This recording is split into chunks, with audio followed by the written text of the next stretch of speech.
Magic isn't just spells, wands, or a tool for good stories. It's a way of seeing the world as brimming with meaning, connection, and danger. To understand how Tolkien, Lewis, and even Harry Potter tap into this, we have to look deeper. We have to look at figures like Owen Barfield and his influences. Barfield, just as much a part of the Inklings as Tolkien and Lewis, carried the fingerprints of mystic thinkers like Rudolf Steiner and rubbed shoulders, maybe, with profound Catholics like Valentin Tomberg. They shaped a vision of magic as spiritual training and divine participation. So this isn't about the occult or lazy thinking. I mean, that's probably in there, but it's about recovering the birthright that we have as human persons of an enchanted universe. So, from Hogwarts to Middle-earth, these stories teach us to grow beyond playground rules and reclaim the sacred and the strange as part of our human experience. So let's follow the thread of their ideas and see how it leads us back to the deep magic that shapes us all. Hi, I'm Dominic. Welcome to my channel. A friend sent me a link to an article by a amazing movie reviewer and faithful Catholic named Steven Greydanus. And he shared 7 key reasons why Harry Potter is problematic and should not be an exclusive diet for anybody. It maybe should be part of a varying diet, but he's trying to make 7 key points about how the use of how magic is used in the series is fraught with danger, how its presentation is inappropriate, and how Tolkien and Lewis championed 7 key guardrails around how to think about an appropriate use of magic. And so overall, these can be dangerous or lead to dangerous things. So he makes a comment here, and then I can link to the thing in the description. Somebody said to me, what do you think about this? Because I'm pretty much against this, and I know that you kind of like it. And so I thought, well, if we're going to talk about Lewis and Tolkien, and we're going to lionize their opinions, we should also see what Barfield had to say as well. And that's where I think we might get into some very interesting concepts. Here's what Greydanus says: none of us wants to see young children watching movies or reading books at all, likely to include them toward real occult practices, to make them in any way more vulnerable to harmful spiritual influences, or to foster in them an attraction to the allure of hidden wisdom or mystic power for a secret chosen few. Great. That's great, and there's no argument there. But I think that this creates a mental problem, or it creates a problem of how we go around and engage with content. If this is how this is the major thing that we're afraid of, we miss all the rest of what is also going on. All right, point number 1, let's talk about magic for children, training, and responsibility. Whether or not it's magic or not, whatever it is that you're teaching a child to do, right, they need to be trained into it. They can't just be dumped into it. So we don't let kids get in cars or own guns unless they go through training first. And it's always the case during basic training. No one knows what they're actually doing until the new disciplines like actually sink in and then change you, and then you become a new person. Then your outlook changes, and then you begin to understand. This is it. This is why we as persons, as humans, we resist constantly. We resist anything that's trying to change us because we're trying to hold on to what we are. It takes the boring experience of putting your attention through a long period of change-making activities. Then you get to the other side, and then all of a sudden, it's like you intuit all at once, oh, this is what I was trying to accomplish. And now I can understand the difference it's going to make on me. You then become a new person, your outlook changes, and then you grow up. You go from playground rules to active life rules. And so I think we can take the example of someone, fighting in a gang or someone fighting in the military. They're effectively the same process. You're joining kind of a militarized cult. You're engaging in death-dealing skills. You're learning bonds of brotherhood and fellowship and all of this. You're learning to survive as a group. I think we can agree the outcome of either of these situations is very different, even though the skills that go into them are very much the same. So it's not obvious to me that every child, for example, reading Harry Potter is going to be suddenly filled with the delusions that they could safely practice and get into occult magic. The world is clearly a dark and dangerous world that these characters are in. I mean, look at every single movie that Harry's in. It's all death-dealing and death-defying and very dangerous and risky, and there's horrible beings in play. and they have to level up very, very quickly. Now, part of the point of having a story is that characters have plot armor, they survive, otherwise you wouldn't get to the end of a story. The point of a story is to model, here's what you could do if you were to step up and pay attention and develop and grow and learn to engage with more of the depth that's available in the world. And the fact that there are very dangerous things that pre-existed you that you need to encounter and grow through those encounters. I think it's kind of funny how everyone complains about the Hogwarts curriculum. Like, where's the math? Where's the science? Where's all of these? Instead, we're teaching them, wizarding arts and all of these, highly dangerous sorts of things. Well, it is a highly dramatized school for how to engage with all the powers of the world that exist alongside us. Not everyone has a calling to, like in the real world, not everyone has a calling to the highly elite ranks, let's say, of being a Catholic priest, or heck, even being a mother. Very few also enter into monastic orders. All of these are very high forms of magic. And yes, I am redefining magic a little differently. I don't think it's appropriate to pigeonhole that term to exclusively mean one specific thing, being the inappropriate exercise of power to influence your environment and exert your will over others, or to exert your will on special events. Okay, that's a definition. But there's also other definitions, like mysticism is itself a form of magic, mysticism is defined as direct contact with the divine. There's an author named Evelyn Underhill who wrote a book called Practical Mysticism, which I am like over halfway through reading, and where she says, we may class broadly as magical all forms of self-seeking transcendentalism. It matters little whether the apparatus which they use be the incantations of old magicians, the congregational prayer for rain of Orthodox churchmen, or the consciously self-hypnotizing devices of New Thought. Whether the end proposed be the evocation of an angel, the power of transcending circumstance, or the healing of disease, the object is always the same, the deliberate exaltation of the will, till it transcends its usual limitations and obtains for the self, or a group of selves, something which it or they did not previously possess. The point that she's making is that a lot of what we actually get up to in our day-to-day practice of religious faith is a form of functional magic practice. We go to Mass, we go receive the sacraments, and we enter into those situations like God is some cosmic candy machine. And we pray and we ask, things go wrong, and we summon a saint to help us find our car keys. We summon and beg and ask that our will be done. And we're constantly practicing magic in that sense. Now, there's a point at which this is not always a bad thing. The concept of what magic is, like, if we could get out of the ridiculous materialist mindset that we live in and re-engage with the spiritual plus matter, this more transcendental not re-enchanted, it's enchanted at all. If we were to return to this kind of a universe, the kind of universe where this is not a dead universe. It is a living universe, and it is conscious up and down, through and through, right? And everything that we do is engaging with consciousness, engaging with angels of varying degrees and responsibilities. We return to that and we begin to realize absolutely everything that we do is one form of magic or another. It may be a nerfed kind, a very reduced kind. It may be a very exalted kind. There can be bad kinds, and there can be white. There can be good kinds, right? White magic or black magic. So, it is actually a moment of growing up in our faith where we begin to realize we actually need to stop asking for everything all the time, and put ourselves in a state of divine abandonment, where we go, God, you know best. Please let me have or send me what you choose to send me, and I await your will, right? Speak, Lord, your servant listens. That's a very different mind and mentality of cultivating your spirit, your sense of your spirit, right?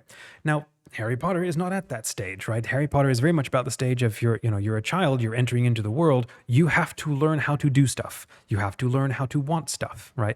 And how to go about changing things and flexing your will and being a functional, free, active being who makes choices and decisions and so on. You have to go through all of that so that once you reach adulthood, then you can begin to learn, desiring things and flexing my will on the world around me is not the answer to everything. Sometimes it's allowing me to be used by things that are far older and more wise than I am, and they want to influence me to also do good. I mean, that is also a form of magic, and it's the kind of thing that we do when we ask our guardian angels every night and, light and guard, rule and guide my life. It's the kind of thing that we do with our patron saints. It's what we do every time we go to Mass and we receive the sacraments. We're saying, not my will, but yours be done. There's this beautiful prayer to the Holy Spirit, I accept everything that you want to happen to me. Only let me know your will, right? Now what you're doing is you're practicing, like the beginnings of mysticism, you're practicing that sense of complete openness towards divine reality. So again, just so that we're clear, we're all practicing a very watered down kind of magic that we don't believe in all the time. So let's not pigeonhole magic purely as a definition that is only something used by occult or hidden or secretive sorts of things. Greydanus makes this one little point about the danger of being intrigued to join secretive and elitist or elite situations. And I'm just thinking, the priesthood or a monastic order is also, it's done for good. There's a good secrecy that is in place on these things, because these are things that can't be transmitted to others who have no experience of them, kind of like motherhood, right? I have no real clear inside sense of what that means.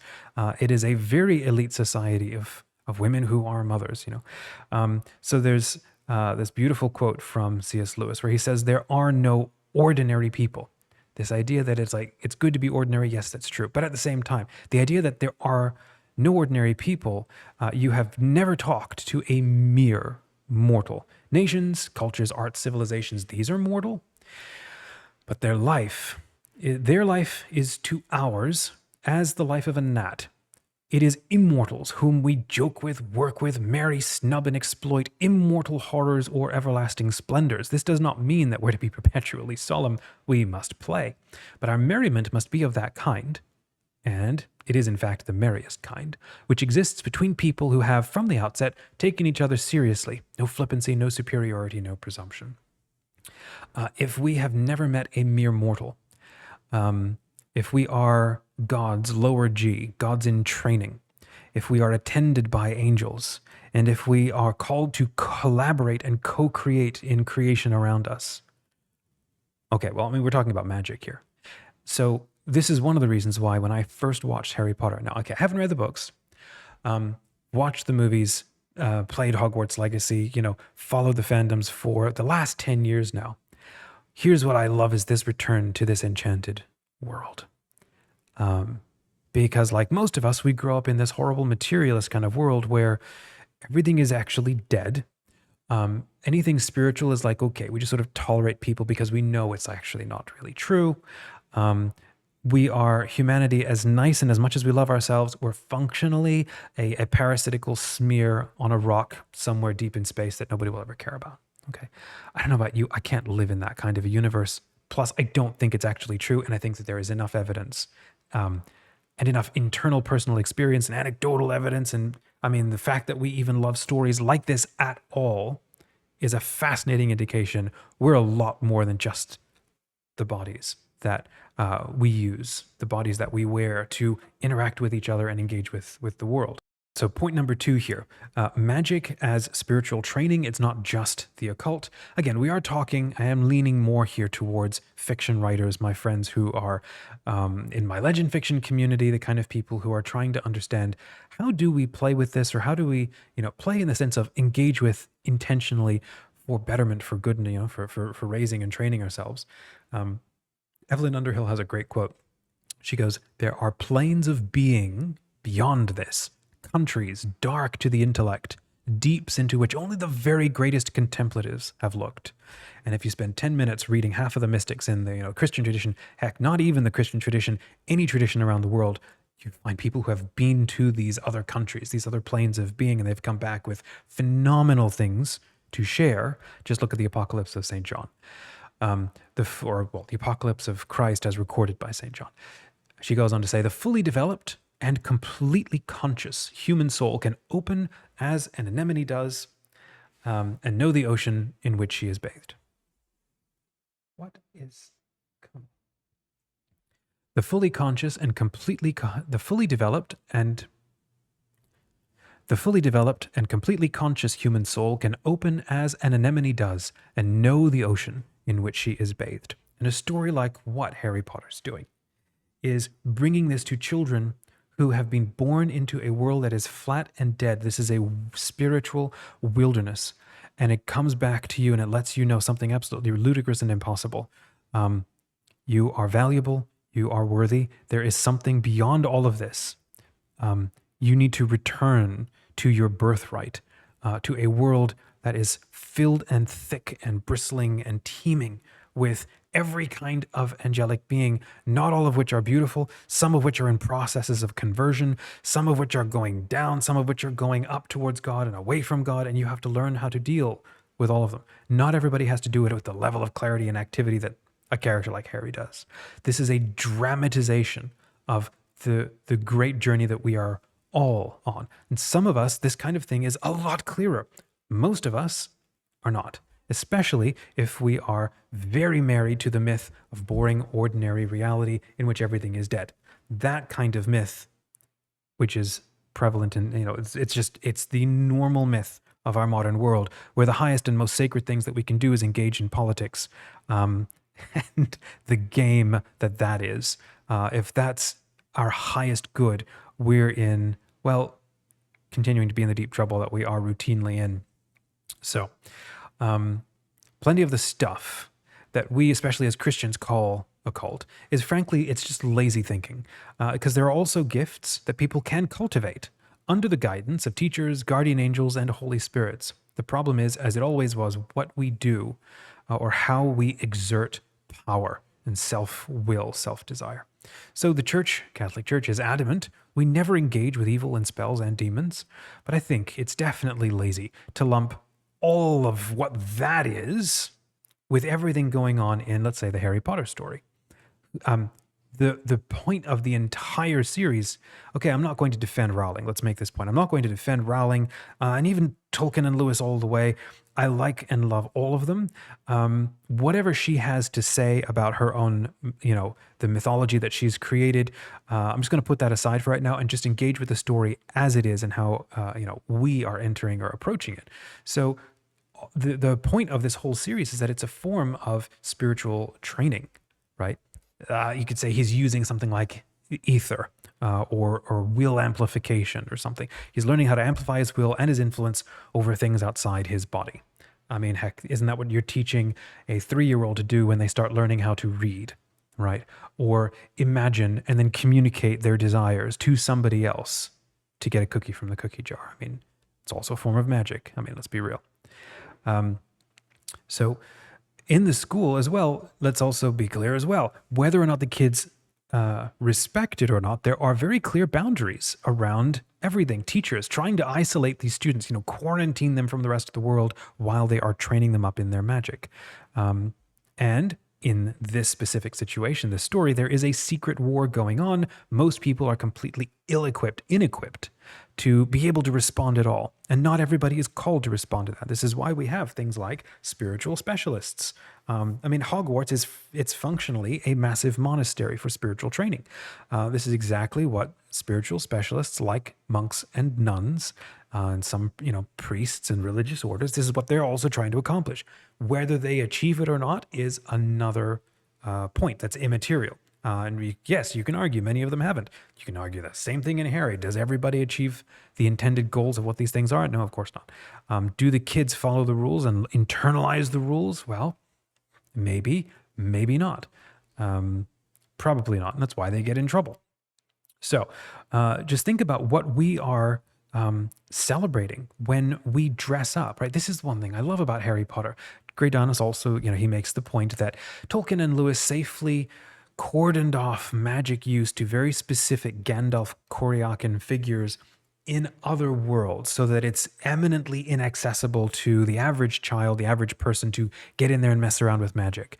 Okay, that is one specific kind of story, to learn to be Frodo and to bear the unasked for ills of the world and to, carry a problem or help solve a problem through to the end, even if it costs you your life. Okay, that is one specific kind of role, the suffering lamb. There's also Peter, the High King Peter. What happens when you are called to be a noble lord, to love and understand, and to be a king of Narnia, right? To love and understand your area, your people, right? Completely different other story, different other role. What if you are somebody who felt you were nothing and then you're called to greatness and tasked with challenging a horrific being who is threatening to destroy your people, and you then are given or granted the power of an entire hierarchical order. I mean, I just described King David versus Goliath. It's exactly the same thing as Harry Potter. Again, it's a different role, right? We need multiple different kinds of stories, and I think that we need stories that take magic seriously, especially today. Because in the past, we didn't, magic was a lot more real and obvious to everybody in its broadest sense. Again, I reject that you can nerf the concept of magic purely down to evil will manifestation or something. So think about like Comic-Con, right? What are we doing when we're dressing up? It's a form of liturgy. It's the like when people dress up for Harry Potter events and have fun together, stuff like that. What are you doing? Can it go wrong? Sure. Can everything go wrong? Yes. Can any traditionalist of any kind of sort around the world fetishize their tradition over what is needed in a specific time and place? Fetishize the past or obsess over things in the past versus who they are and when they are and how they transmit that into the present. Yes, every culture does this. Is it a good thing? Arguable, probably not. So when you're doing dress up, you're celebrating the liturgy of an enchanted world where everything is alive, where the strangest people can matter, and no matter how weird a thing is, it's all part of the human experience. The glorious and the gross are all part of our condition, not just the epic and the excellent. Learning to find Christ in the Good Samaritan and in the one that he takes care of. Samaritan was outside the walls of everything normal and holy and good and whatever, and he showed up and did a good thing. That is the specific kind of calling, spiritual calling that we're called to understand about our world today. That not just the beautiful and the excellent and only the noble and the good are the only things to put in front of our minds, but to also go like St. Francis, and hug a leper and take care of the sick and the ill.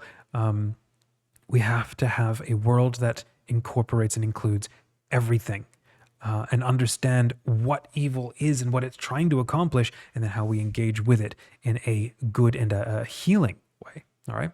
So let's talk a little bit about the occult debate. So can the occult glom onto anything? Yes. Can you turn anything into a secret war?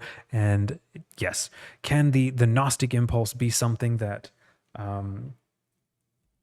you can read into almost anything and be elitist about? Absolutely. Does that mean that all of these disciplines are to be universally banned? No. And I think if you read how the Catholic Church actually talks about these things, you'll see how it is expressly condemning the inappropriate demon allying, evil allying use of these things. But that, of course, there's the unspoken possibility that there are these things that can be done for good. And it's the matter of discerning adult activity to figure that out. I mean, you can talk about the Bible as well. Like if you were to go, reading Harry Potter is going to lead you away. It's going to, cause problems. It's like, well, you could say the same thing about the Bible. If you read the Bible, it's going to confuse you and lead you away, and you're going to start your own churches and whatever. It's like, should we ban both? Or is it a matter of actually training people to know what it is they're dealing with? It seems obvious to me that has to be more the answer. So we need to, I think that if we're going to talk about magic like this, then we need to listen to mystics and spiritual practitioners. And I think that we're going to find Lewis and Tolkien live in their world. And if you've not really gotten into too much of the influences on Lewis and Tolkien, I've mentioned Barfield a couple of times here. He's somebody who was fascinated or a deep student of anthroposophy, of a mystic named Rudolf Steiner, of a profound Catholic, as I mentioned earlier, Valentin Tomberg. I'm going to have a couple of quotes from Valentin, which is just amazing, from his book Meditations on the Tarot. These are the kinds of people who were influencing Lewis and Tolkien, and they turned to fiction to make sense of and dramatize what it is that they were thinking through, right? So Greydanus says, Lewis shaped his works so as to make it clear that while the study of magic might be thought of as safe and lawful occupation for someone like Coriolan in the fairyland of Narnia, for real people living in the real world, it's always dangerous and wrong, something attempted only by evil people like Uncle Andrew in The Magician's Nephew. Tolkien's works, too, have a similar shape. I don't agree. I don't get that conclusion. I think all that he's actually said is that some people who do it can do it really wrong, and it takes significant discipline to do it really right. All of it is deeply dangerous. So the next level in this story is to get out of this playground, to get out of the playground level of thinking. Uncle Andrew, all he wanted to do was practice magic so that he could control and affect his will on the world. Well, look at what the byproduct was of even a bad thing happening. Something good happened and a portal opened and children were able to enter more deeply into these beautiful and imagined worlds. Well, I'll tell you what I love about Hogwarts, versus Narnia or Lord of the Rings. Those worlds are forever, inaccessible to us. But Harry Potter creates this little myth where, it's not even little, it's huge, creates this mythical sense that in this world, all of these things, not just magic, okay, boggles and spirits and angels and wizardry and familiars and all of these things that have been so quickly sidelined and removed from Christian patrimony, the Christian heritage, these are things that are part of the human condition. These are part of the human story and are part of reality. And we've completely removed them. We've blackwashed all of them. And, outside of the bounds of our tradition, who has picked them up but everybody who has walked away? And so a lot of the things the New Age has picked up are the kinds of things that we have lost an understanding of, and is actually something we do need to get back. In some way, someone who is in fiction, who is writing stories, needs to have an awareness and understanding of this so that we can be playing around with these things more responsibly. And not just being influenced by like whatever fun thing we watched or is, catching our interest. So let's talk a little bit about magic as a reflection of an enchanted universe, right? Harry Potter shows an impulse in our culture to understand the dangers and to recover our birthright of an enchanted universe. Any fan, and I think this is true, tell me in the comments if you think otherwise. Any fan will tell you it's not just about the spells and the wands. It's about the whole thing. And how beautiful it is. I kid you not. You play Hogwarts Legacy. I can't get over how gorgeous the game is now. I wish it was real. Here's my point. It feels as real and as comfortable as putting on an old pair of shoes or as coming home. There's something strange and just wonderful about what this series does. It is a very specific thing. I think if you listen to the first episode of the Nostalgia podcast, I think a lot of us have some special connection to not just the mythology, but the spirituality, the living spirit of what is in Britain, or what is being communicated through what Britain is. And Harry Potter captures some of that. And it's fascinating. It's a beautiful thing. There's a reason why we turn to it and we just instantly, for those who get it, those who love it, it's not about the spells. It's about the entire ambiance of the whole thing. I imagine that Barfield would see this as maybe Harry Potter. He'd probably see this as a semi-problematic return to what he called original participation. This sense where original participation is something that we humans used to have as persons in this world before the level of spiritual evolution that we are at now. So in the past, we would participate in our environment. We would be unable, not just environment, creation all around us. The influences and impulses of our varying spiritual guides and spiritual beings who make up our bodies, make up our environment, make up everything, are working on everything all the time. We would not be able to distinguish between what they're thinking and what we're thinking. We would have a harder time telling apart what other members of our group are thinking. We would fall into groupthink very, very easily. We would participate a lot more closely in the entire world around us because we were still slowly coming into focus as a spiritual consciousness. We are now at a stage where we are very clearly an individuated consciousness, and we have to turn around and work at it to regain this sense of renewed or return to this participation. This is a massive point of what Barfield is, his points. So I think that we would probably in this Harry Potter thing, sure, is it perfect? No, I'm never going to argue that it is. His point is that it's this is a series about a monastic effort to return to original participation, but it's not being done blindly, not as an animal. It's being done as an intentional, mystical scientist who trains themselves and takes it all very seriously. So obviously, while it's in this world, it's in a fantasy thing, right? It's like a dreamlike state. This story restores to us this enchanted birthright. I love it precisely because the stars and the wizards and the blessed animals of Narnia are actually here. Okay, somewhere in Scotland, right? It's actually here. And it's not hidden away, inaccessible in, let's say, mental dreams or just a mental state. Right? We can never get to Middle Earth. We might get to Hogwarts. We are celebrating the liturgy of an enchanted world where everything is alive, where the strangest people can matter. Right? So I think that Lewis and Tolkien are doing something different than Rowling. I'm not going to defend all of them. Like I said, even though I like all of them, I think they're trying to accomplish a different spiritual reflection on the nature of reality, how we engage with reality. So magic is a part of this world, and it's a way that the world is shaped and manipulated in a way that we exert influence over things, people, and events. It can be done for ill, or can be done for good. So lastly, we'll wrap here with a thought on some spiritual themes in magic. So here's a quote from Valentin Tomberg's book. He says here, "The ancient rites have lost their effectiveness since Christianity appeared in the world. The Christian and Catholic religion, in fact, is the legitimate daughter of Jesus, King of the Mages. A simple scapular worn by a truly Christian person is more invincible talisman than the ring and pentacle of Solomon. The Mass is the most prodigious of evocations. Necromancers evoke the dead, the sorcerer evokes the devil, and he shakes, but the Catholic priest does not tremble in evoking the living God." I mean, I think that's amazing. Right? I think that's just amazing. There are three kinds of magic, Valentin goes on to say. Magic where the magician is the instrument of divine power. This is sacred magic. Magic where the magician himself is the source of the magical operation. This is personal magic. Lastly, magic where the magician is the instrument of elemental forces or other unconscious forces, and this is sorcery. I think it's good to have those differentiations. You can then now go back and think like, well, what's going on in Harry Potter? It starts as a personal thing.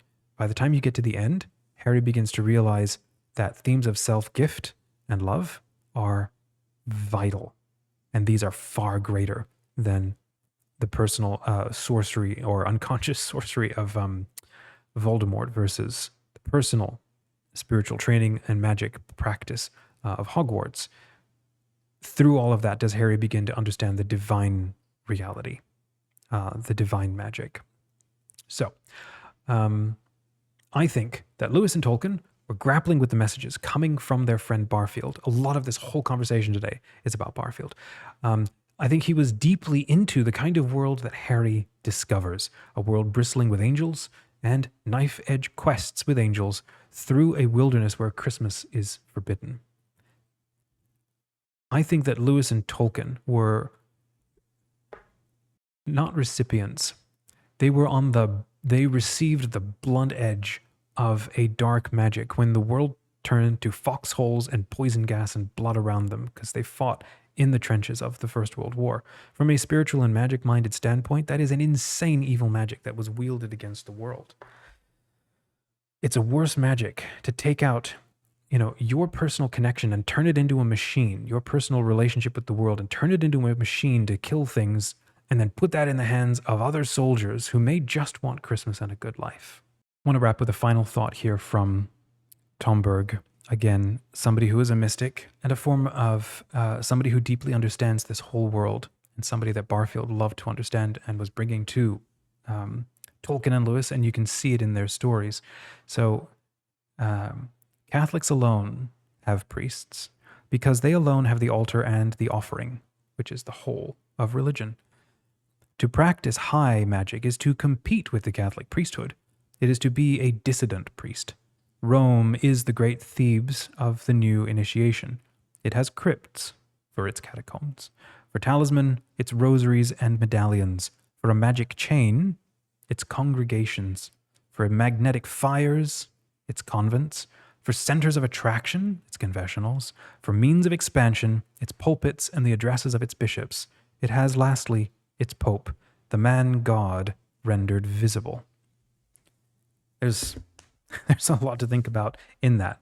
So, to wrap, the overall idea that everything in using magic is routinely dangerous is, and therefore we should, throw out Harry Potter. It's not an obvious conclusion to me. Can somebody come to the wrong conclusions by reading almost anything? Sure. Can somebody get into Buffy or Charmed or any of these things and decide, hey, maybe I can start practicing these things? Yes. Maybe that's deeply problematic. You just have to look at the overall story that is going on. There are plenty of magic wielding stories where people are, where there are cautionary tales, and these often end up being horror stories, which are really valuable. Or some stories are genuinely unhelpful, stories and myths for us to be reading or playing around with. Because what they do is they valorize or they lionize the use of this bad, evil magic kind of thing without showing any of the actual consequences that come from it. I'm going to argue that, at least with this series, the Harry Potter series, there are very clear outcomes through the entire story arc. Very clear outcomes. There's a very clear problem to be solved. There's very clear growth. But most importantly, at no point is all of this magic a form of channeling. It's a form of will amplification, will enhancement, and therefore it's a tool, and it's a matter of understanding or discerning how to use it for good, or for ill. That definition of magic is very different to summoning something with a pentacle and fire and stuff like that. It's a completely different situation. So, lots to be discussed, lots to be argued about all of this, and you may not agree with anything that I've shared, but I hope we've done or can do with this line of thinking is to, if we're going to, again, like I said at the beginning, if we're going to hold up Lewis and Tolkien as the high water marks of fiction, I think we need to include their blood brother or their thought brother in the Inklings, which is Barfield, and then his connections to those who deeply understand what magic is and what mysticism is, and how if we return to the kind of world that Lewis and Tolkien were trying to restore to us and broaden our minds, well, creating a story that takes that kind of world seriously is a very valuable kind of story. And it's my thought that the Harry Potter series is one, it doesn't do it perfectly, but it starts to get us really close. And I think the proof is in the pudding. It has contributed something fascinating, beautiful, kaleidoscopic, dark, bright, a whole host of, effectively that's called human culture. It's contributed a culture to a generation of people who are starving to get out of the bland, bleak wilderness myth where no Christmas is permitted. In the modern world. If this was helpful, please drop a comment, hit me up with a like, and if you'd like me to do more of these, buy me a coffee. There's a link in the description, and there are links to all of the content that I've referenced in the description as well. Have an amazing rest of your day. If you're a writer, keep writing. Check out the Legend Fiction community at legendfiction.com, and I would love to know what you thought. Say hi in the comments, and let's keep this conversation going.